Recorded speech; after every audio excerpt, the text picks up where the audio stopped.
So my tray is built for the most part, and now it's time to add reinforcements, aka coils.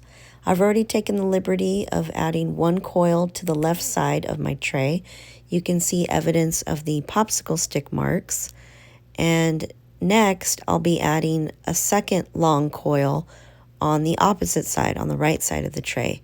I'm just going to mimic the same technique I did on the left by rolling out a pencil thin coil, again, long enough to line up with the right hand sidewall. And if you struggle with rolling out long coils, you can do a variety of short coils that meet up with one another. That's fine too. Remember, the purpose of adding these coils is to strengthen the join between the sidewall and the base wall so it's strong, and also to camouflage and cover up those ugly seams.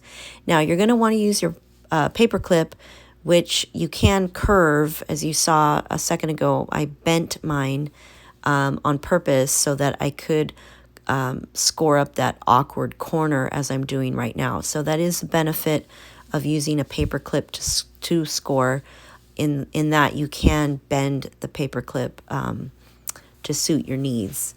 And these corners are a little awkward. Notice I'm taking my free hand, my right hand, and I'm bracing the sidewall as I score, because scoring involves applying a little bit of pressure, and that can be stressful on the project. Now I'm taking my pencil thin coil and I'm scoring that up. The reason I say pencil thin or thinner would be ideal is so that you don't roll out coils that are too fat, because if you do that, you're giving yourself more work. If you have a coil that's very fat and chunky, it's going to be harder on you to blend it away and remove evidence of that coil. But if your coil is relatively thin, pencil thin or skinnier, you'll have an easier time. So I just scored up the coil. As awkward as that is, do the best you can when it comes to scoring up coils. And now I'm painting slip and rescoring the corner of the base wall and the side wall.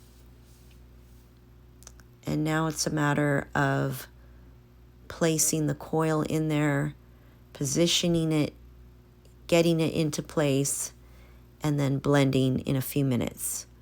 You can take all your fingertips, especially your middle finger, and kind of press the coil into position. Apply a little bit of pressure before you blend it away, just to make sure the coil is bonding and sticking onto the project.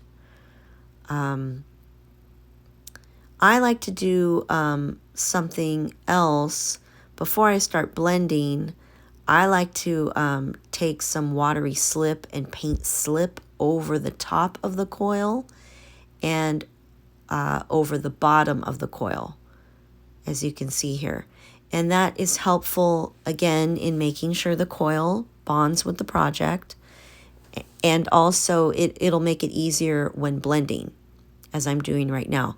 And when it comes to blending, you can blend straight down. You can blend in a diagonal motion if that's easier on you. Here I am doing that diagonally. I personally prefer to blend straight up and down, but some students like blending on a diagonal, and that works well too.